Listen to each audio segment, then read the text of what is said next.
Dusty. I'm so glad you came by again today. Welcome to Dusty's Castle.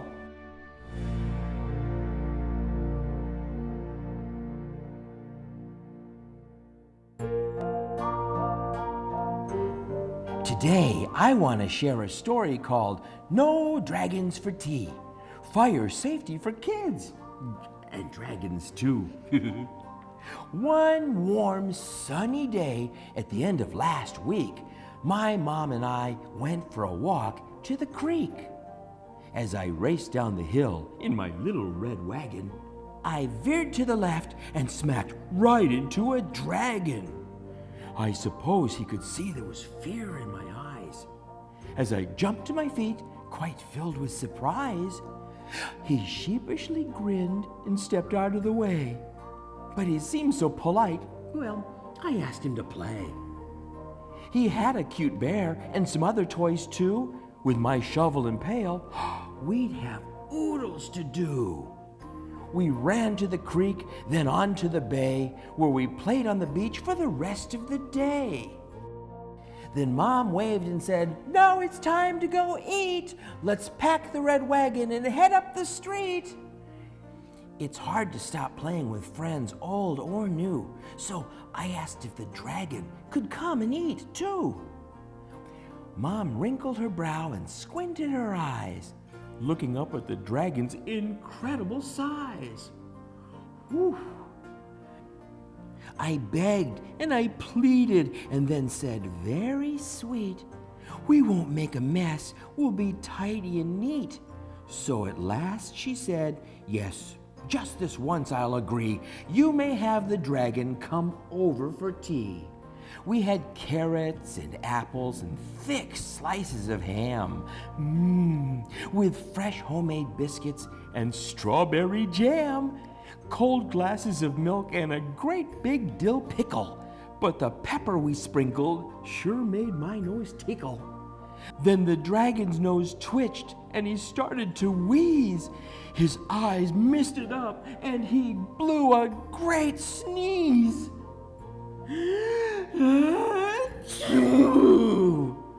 Well, we all know what happens when dragons achoo. Flames shot from his mouth and both nostrils too.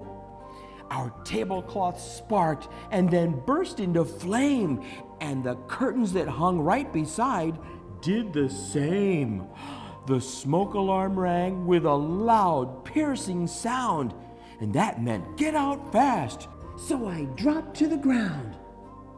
The room filled with smoke as I crawled on the floor, and I started to make my way to the front door. Well, the dragon got scared and decided to hide. But I knew when there's fire, we must go outside.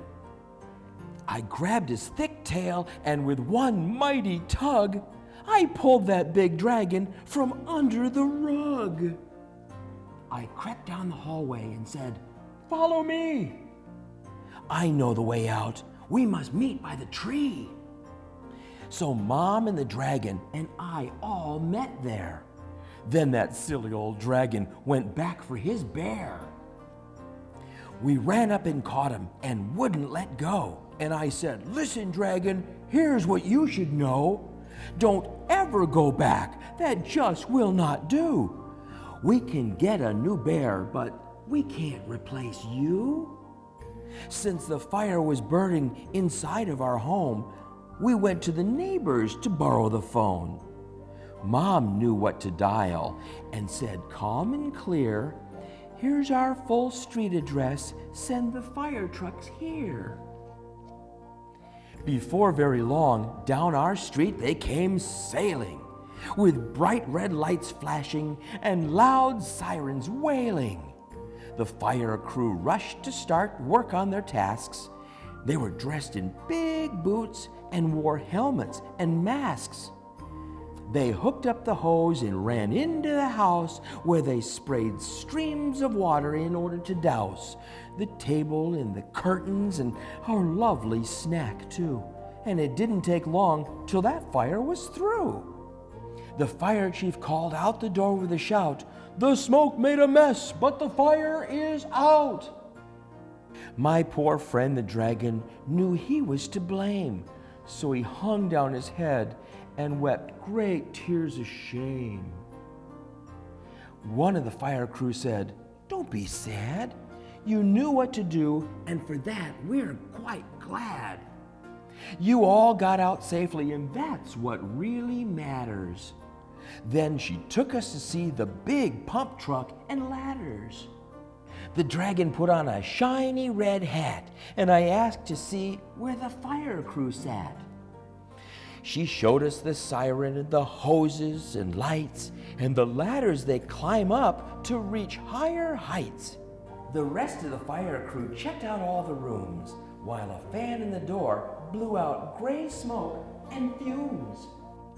Then the dragon and we sat down for a while. I reached up and hugged him, and he gave me a smile.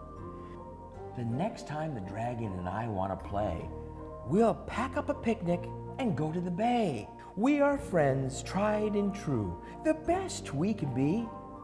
But I'll never again invite dragons for tea. You know what that reminds me of? The dragon's fire safety rhyme. Here, let me share it. When the smoke alarm sounds, here's what you should do. Leave your toys all behind, because there's only one you. Get down and stay low, crawling under the smoke, because breathing those fumes in might make you choke. If your clothes catch on fire, don't run about. Stop, drop, and roll till the flames are all out. Don't open a door if that handle feels hot. Find another way out to your planned meeting spot. Even when scared, you must never hide. And once you're out, don't go back inside. That was a fun story. No dragons for tea. But you know what? I really like tea. Hey, I'll see you next time when you come visit Dusty's Castle. Bye-bye.